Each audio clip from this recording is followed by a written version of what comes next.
24. A flight of stairs. A report chittered to the watchtower, an image from the eyes of a guard on the frontistery artery. The body of the older process lay crumpled on the street. All that old now was being swept away. The world responded to the young process's commands. From the pinnacle of its tower, the process watched the shape of the world as it restructured.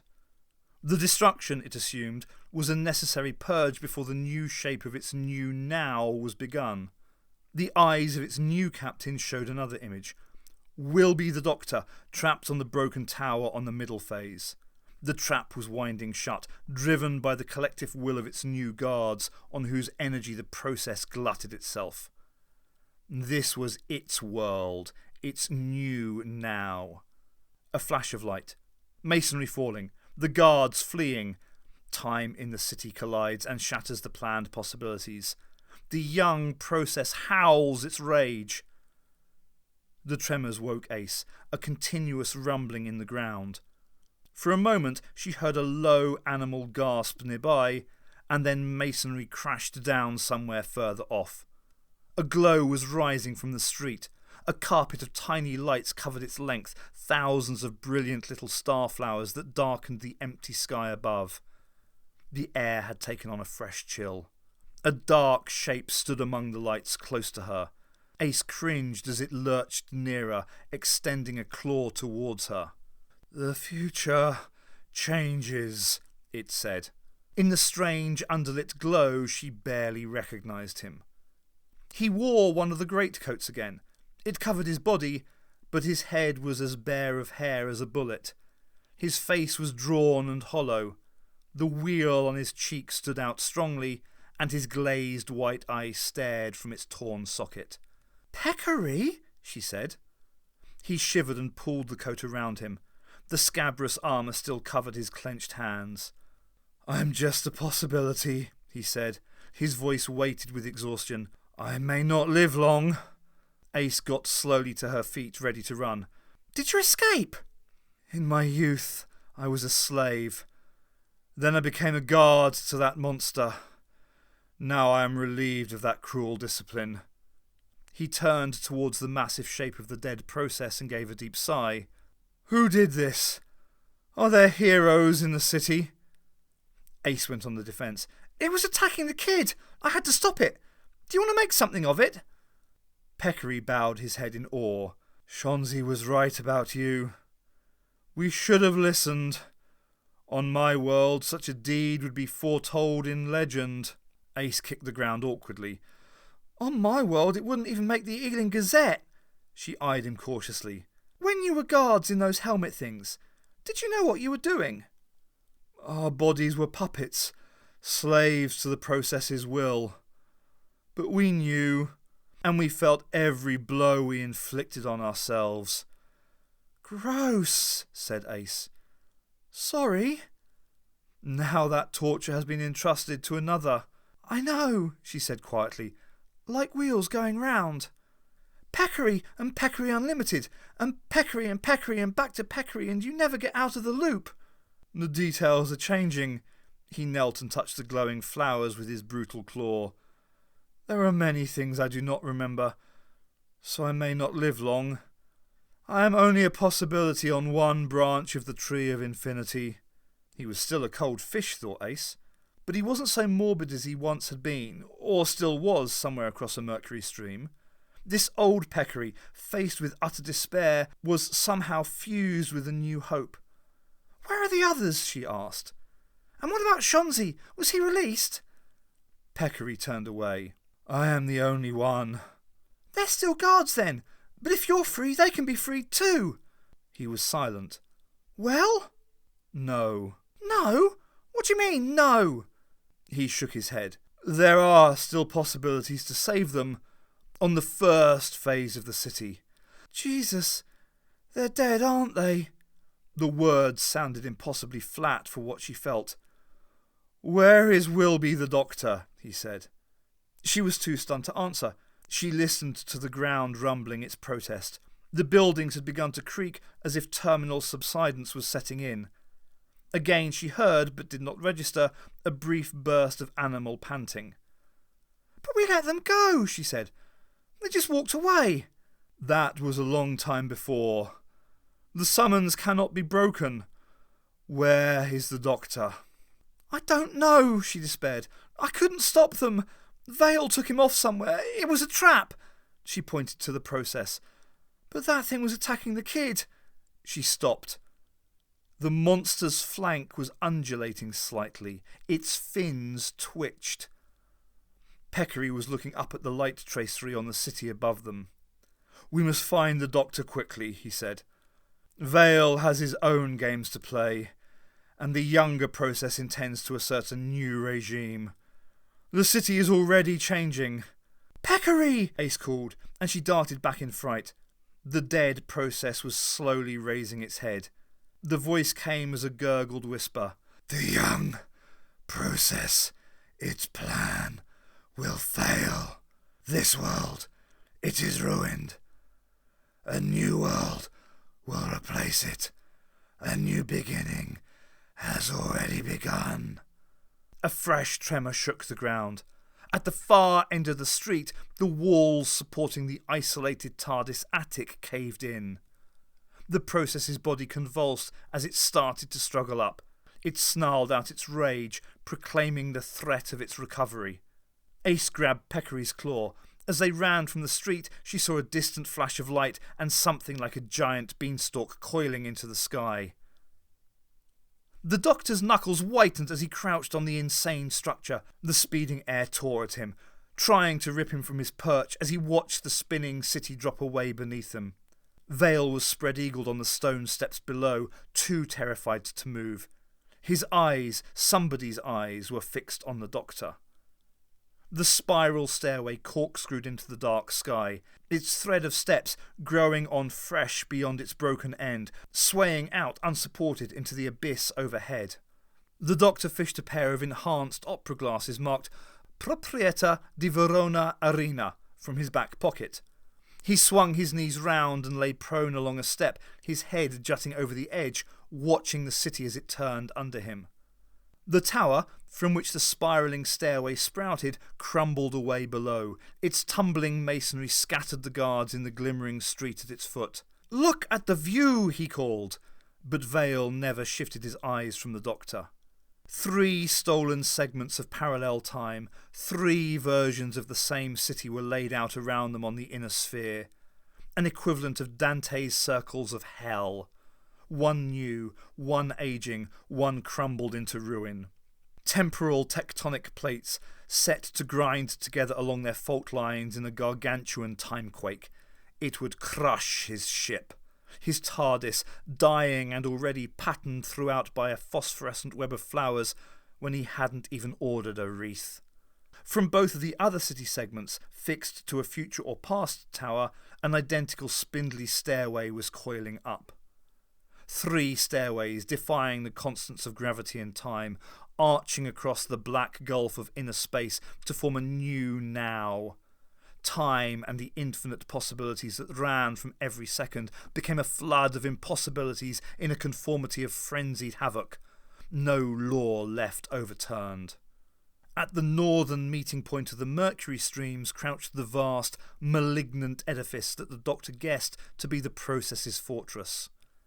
At the opposing inner pole lay a wide delta land devoid of buildings but dense with the flowers, a fluorescent bloom of mould on the corpse of his ship. The ballooning of the area had increased markedly since he had first seen it.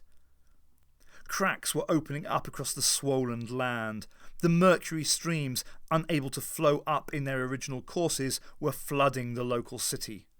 The sensations of rushing air and the turning panorama so elated the doctor that he clambered to his feet on the turning stairway to get a better view. Vale yelled a warning, but it was ignored. These final powers, available to the doctor only in this ultimate crisis, had to be observed.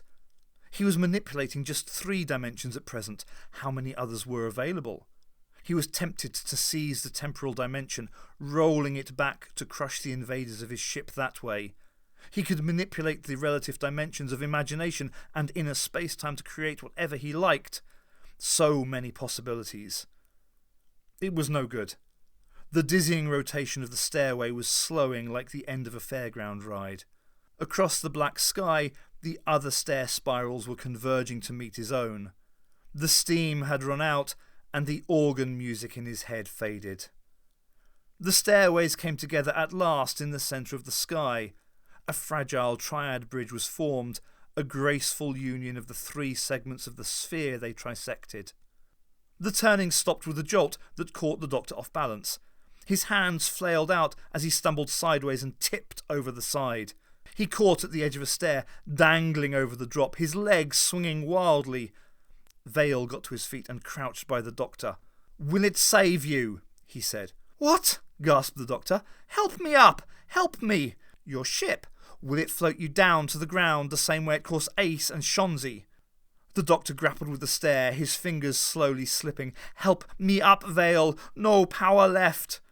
Vale's cold, cruel eyes again, like the eyes of a big cat. A female. The females were always the hunters. "Tell me about Rassilon," said Vale's voice in his head. The doctor took a calculated risk and let go of the stair. He fell for several thousand nanoseconds longer than he would have liked before Vale's hand lashed down and gripped his arm. The strength that lifted him easily back onto the stairway was scarcely natural. "Thank you," he said, sitting down on a step. "I didn't want to hang around all day." He pulled at his jumper. It was torn and unravelling at the seam under one arm. "You have an unbelievable mind, Doctor," Vale said. "How do you ever find anything in there?"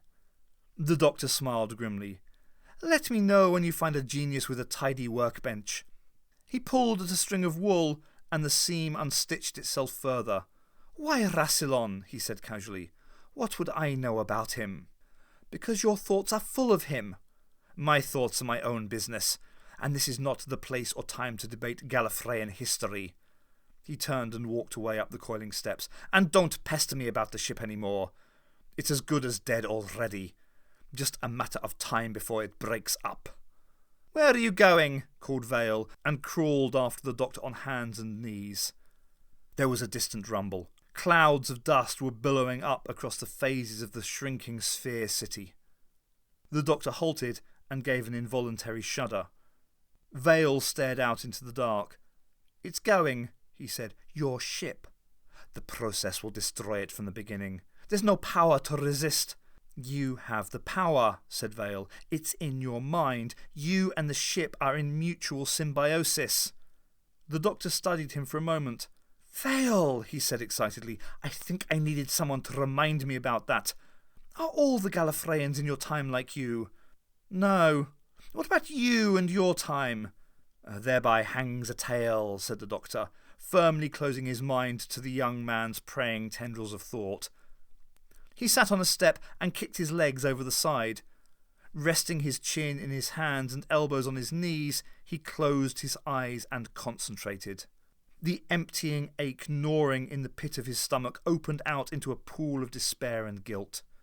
His home was dying, not his nominal home of Gallifrey, but the bizarre extra-dimensional entity that he had come to rely on. He had taken his TARDIS for granted for too long. He doubted that were he not soon to be crushed alive in its final total compaction, he could survive without it. Its life was drained by the grotesque leech that bled its dimensions. But he still had its instinct for survival. That was why the TARDIS had sustained him. It needed him too. He would never lose their will to survive. "It's working," said Vale. The doctor opened his eyes and saw the ghost of the silver frame hovering in the air before him. His determination grew, and the shape of the reality window resolved correspondingly. Its shape, flickering with Geistlicht, hardened from a virtual reality into truth. Menus and manager files darted across its centre. "Pilot, indent," commanded the doctor. The window gleeped a response. "Access ship status report." Labelled blocks of colour darted across the screen, registering and cross-referencing the TARDIS's functional parameters. Half were dead, the rest on danger. On the city phase below, a fire had broken out on the arteries close to the wall of clouds. "Stand by architectural configuration," he said without taking his concentration from the window. The screen cleared in readiness. He pointed in a multitude of directions, up, down or across. "There's no point in staying here. Which way should we go, Vale? I think we can manage one command function." "To the beginning," said the young man, "before the beginning reaches us." The doctor looked down at the south pole of the city. The tumescent ground was splitting across. Something immense and luminous was slowly forcing its way up, a globular shape like the head of a newborn child. He could see tremors running in ripples out throughout the buildings on all the phases. To the north, diametrically opposed, lay the black presence of the watchtower. "One chance only," said the doctor. He turned to the window and concentrated his thoughts. "Relocate base of stairway." He paused and tightened his fists. One error and the very dangerous young man standing behind him would simply tip him over the edge. "Relocate the watchtower," he snapped. "No!" shouted Vale. "Send!" Vale lunged towards the doctor, his eyes burning with hatred. Then he gave a sudden cry. He lurched back like a puppet, as if another hand had dragged him. "Leave him." "Temper," said the doctor. He heard the woman's voice in Vale's head and saw the inner eye, the predatory cat's eye that controlled the young man. The doctor braced himself for the inevitable lurch as his instruction took effect. He could hear Vale's uneasy breathing close behind him. Beneath that, he heard a distant clank of machinery. He was pondering this when he realised that the stairs had moved already. The 3 spans of the arch had imperceptibly pivoted on their central fulcrum, swinging to the norths of their respective cities. Each stairway now led down to the iron gate of the watchtower on its segment of the sphere. All it needed was an expert's touch, he sighed. The screen flickered weakly and dissolved away into the air. "That's that as far as available power's concerned," he said flatly. "From now on, it'll be purely a salvage job." Vale was silent.